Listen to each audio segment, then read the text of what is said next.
চিত্রনায়িকা শবনম বুবলির পর এবার আর এক চিত্রনায়িকা অপু বিশ্বাস থানায় গেলেন অভিযোগ করতে।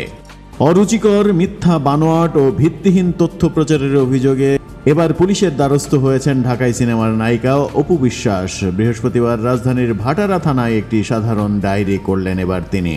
যেটিতে অপু বিশ্বাস বলেছেন, বেশ কিছুদিন যাবৎ 34 ব্যক্তি ও ব্লগার তাদের নিজস্ব ফেসবুক ও ইউটিউব চ্যানেলে আমার নামে বিভিন্ন অরুচিকর, মিথ্যা ও বানোয়াট তথ্য প্রচার করছে। এমন অবস্থায় বিষয়টি সাধারণ ডায়েরিভুক্ত করে রাখার প্রয়োজন বলে মনে করছি। বৃহস্পতিবার রাতে ডিএমপির গুলশান বাড্ডা জোনের সহকারী কমিশনার রাজন কুমার সাহা গণমাধ্যমকে বলেছেন, অপুর জিডির বিষয়টি নিশ্চিত করেছেন। তিনি বলেছেন, এই বিষয়টি তদন্ত করে অভিযুক্তদের বিরুদ্ধে ব্যবস্থা নেওয়া হবে।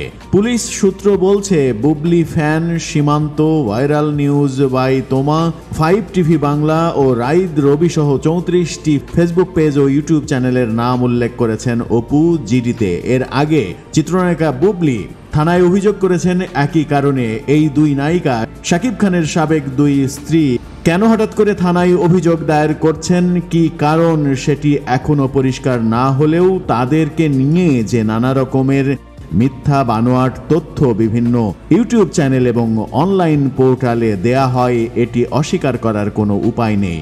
কোনো রকমের তথ্য বাছবিচার না করে মন গড়া তথ্য দিয়ে, মন গড়া ভাষা দিয়ে এই চিত্রনায়িকাদের নানা সময় বিব্রত করার ঘটনা এর মাঝেই ঘটেছে।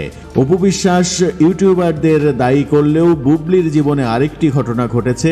আলোচিত সমালোচিত পরিচালক প্রযোজক এমডি ইকবাল তার নামে ভয়াবহ অভিযোগ করেছেন, যদিও সেই ব্যাপারে বুবলি তার নামে কোনো অভিযোগ করেননি। এবার অপু বিশ্বাস যখন অভিযোগ করলেন, তখন কোনো ব্যক্তিকেন্দ্রিক ইস্যু সামনে না আসলেও ইউটিউবার এবং অনলাইন পোর্টালকেই দায়ী করছেন তিনি।